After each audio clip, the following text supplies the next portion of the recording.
అనంతపురం నగరంలో గతంలో ఎప్పుడూ కనివిని ఎరుగని విధంగా 15,000 శివలింగాలు, 15,000 రుద్రాక్షలతో శివ మహోత్సవం నిర్వహిస్తున్నట్లు ఏపీ ఐఐసీ డైరెక్టర్ చల్లా లక్ష్మీప్రసాద్ తెలిపారు.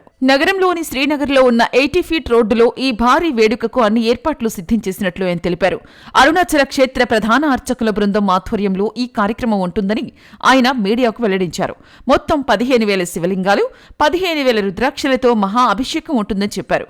ఇప్పటికే ఇందుకు సంబంధించిన పాసులు కూడా పంపిణీ చేసినట్లు వారు తెలిపారు. జిల్లా అధికారులు సంపూర్ణంగా సహకరిస్తున్నారని, ముందుగా వారికి ప్రత్యేకంగా కృతజ్ఞతలు తెలిపారు. ఒక్కొక్క పాస్ మీద ఇద్దరికీ అనుమతి ఉంటుందని, ఆదివారం సాయంత్రం 5 గంటల లోపు మైదానానికి చేరుకోవాలని అన్నారు. భక్తులు వట్టి చేతులతో వస్తే చాలని, పూజా కార్యక్రమాలకు సంబంధించిన కిట్ తామే అందజేస్తామని చెప్పారు. 15,000 మందితో పాటు మరో 10,000 మందికి అదనంగా ఈ శివ మహోత్సవాన్ని వీక్షించేందుకు ఏర్పాట్లు చేసినట్లు లక్ష్మీప్రసాద్ తెలిపారు. నమస్కారం అండి. ఓం నమ శివాయ. ఇక్కడ శివ మహోత్సవం అనంతరంలో రాష్ట్రంలో కనీ విని ఎరుగని రీతిలో అత్యంత వైభవంగా మహాశివరాత్రి రోజు ఆ శివపార్వతులే అనంతరం వచ్చినారా అనే విధంగా శివ మహోత్సవం చేస్తున్నాము. శివ మహోత్సవంలో భాగంగా 15,000 మందితో శివాభిషేకం చేస్తున్నాము. 15,000 రుద్రాలు, 15,000 రుద్రాక్షలు, 15,000 లింగాలు, అభిషేకానికి కావలసిన కిట్లు అన్నీ రెడీ అయిపోయినాయి. ఏర్పాట్లన్నీ బాగా జరుగుతున్నాయి. జిల్లా యంత్రాంగము, పోలీస్ యంత్రాంగము అత్యంత బాగా మాకు సహకరిస్తున్నారు.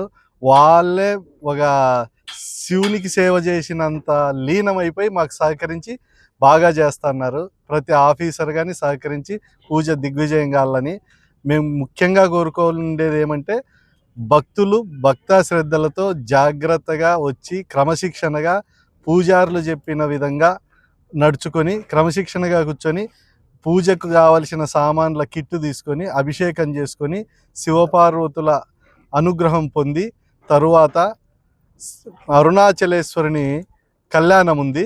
అరుణాచలేశ్వరుని కళ్యాణంలో అరుణాచలేశ్వరుని విగ్రహాలు అరుణాచలం నుంచినే తీసుకొచ్చి ప్రధాన అర్చకులు ఇక్కడ కళ్యాణం చేస్తారు.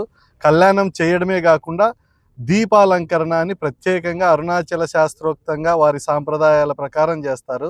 అది భక్తి శ్రద్ధలతో విని చూసి స్మరించి జాగ్రత్తగా ఇంటికి చేరుకుంటే చాలు. భక్తులు ఏది ఖాళీ చేతులతో భక్తి శ్రద్ధలతో సాంప్రదాయంగా వస్తే చాలు. ప్రతి కిట్టులోనూ పసుపు, కుంకుమ, పాలు, పెరుగు, నెయ్యి, చక్కెర అన్నీ ఉంటాయి. అభిషేకానికి కావలసిన అన్ని పదార్థాలు అన్నీ ఉంటాయి. ఏవి కొత్తగా తీసుకురావాల్సిన అవసరం లేదు, తెచ్చే అవసరమే లేదు. బాణలింగం, నర్మదా నది నుంచి బాణలింగాలు తెచ్చినాము. ఒక రుద్రాక్ష ఉంటుంది. రుద్రాక్ష, బాణలింగము అభిషేకం అయిన తర్వాత ఆ బ్యాగులో ఆ బ్యాగ్ 3 ఇంటికి తీసుకెళ్ళచ్చు.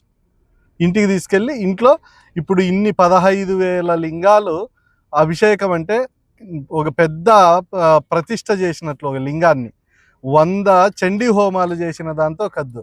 అందుకు ఆ లింగం ఇంట్లో పెట్టుకొని పూజ చేసుకోవచ్చు.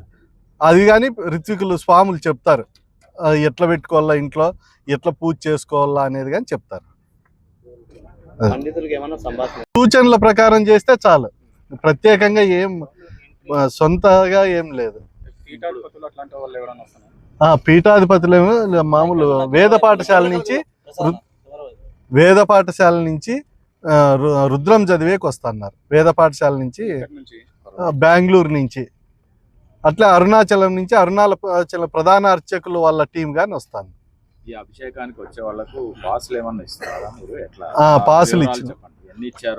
పాసులు ఇచ్చినాము. ఫస్ట్ యాక్చువల్గా అయితే 10,800 అనుకున్నాము. దీనికి కావలసిన స్పందన కొద్దిగా ఎక్కువ డిమాండ్ రావడం వల్ల 12,000 లింగాలు చేయించి 12,000 పాసులు పంచినాం. మళ్ళీ ఇంకా కొద్దిగా పెరగడం వల్ల మళ్ళీ 15,000 లింగాలు చేయించినాం. 15,000 లింగాలు చేయించినాం. 14,500 పాసులు పంచినాం. ఒక్కో పాసు మీద 2 భార్యాభర్త కావచ్చు, లేదా 2 ఎవరైనా అంతే, సింగిల్గా అయినా రావచ్చు. నా విన్నపం ఏమంటే, మహిళలు వచ్చి అభిషేకం చేసుకుంటే మంచిది. మహిళలు వచ్చి పాల్గొంటే చాలు. ఇంకా ఈ క్రౌడ్ ఎక్కువ వస్తారేమో అనే ఉద్దేశంతో ఈ 16,000 మంది అకామిడేషన్ కాకుండా వెనకల 10,000 చైర్లు వేసినాం. ముందు జాగ్రత్త. 6 గంటలకు పూజ స్టార్ట్ అవుతుంది. ఖచ్చితంగా 5కు గేట్లు క్లోజ్ చేసేస్తాం. 4 లోపల రావాల, 4-5 మధ్యలో కంపల్సరీ వచ్చేయాలి. 5కి వచ్చి కూర్చొని ఋత్వికులు చెప్పినట్లు అన్ని సాయంత్రం ఆదివారం సాయంత్రం 6 గంటలకు పూజ, 5 గంటలకు కంపల్సరీ 5 గంటల లోపల ఉండాల. 3 నుంచినే లోపలికి అలౌ చేస్తాం. వచ్చిన వాళ్ళు జాగ్రత్తగా క్రమశిక్షణగా కూర్చుంటే చాలు. వాళ్ళకు వాటర్ బాటిల్స్, టిఫిన్ అన్నీ మేమే ఇస్తాం. మళ్ళీ బయటికి పోవాల్సిన అవసరం లేదు. అక్కడికే పూజకు కూర్చున్న చోటికే టిఫిన్ బాక్స్, ప్రసాదము అన్నీ మేమే ఇస్తాం. పూజ పండితులు మామూలుగా ఎక్కడెక్కడ నుంచి వస్తున్నారు? అనంత మిడ్ నైట్ కి అయిపోతుంది. అయిపోదు అంటే ఉండే వాళ్ళు ఉండొచ్చు.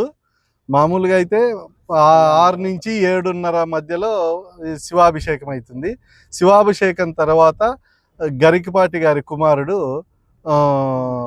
ప్రొఫెసర్ గురిజాడ గారు ప్రవచనాలు ఉంటాయి. 8:30-9 వరకు. 9 నుంచి కళ్యాణోత్సవం స్టార్ట్ అవుతుంది. 12 వరకు జరుగుతుంది. 12 నుంచి లింగోద్భావనప్పుడు మళ్ళీ అభిషేకం చేస్తారు. అంటే అభిషేకం అందరితోనూ చేయించరు, పెద్ద విగ్రహానికి మాత్రం లింగోద్భావన అభిషేకం చేస్తారు. ఆ అభిషేకం తర్వాత మళ్ళీ రుద్రం చదువుతానే ఉంటారు. కంటిన్యూ ఉండే వాళ్ళు ఉండొచ్చు. తెల్లవారుజామున 4:30 వరకు కంటిన్యూ ఉంటుంది.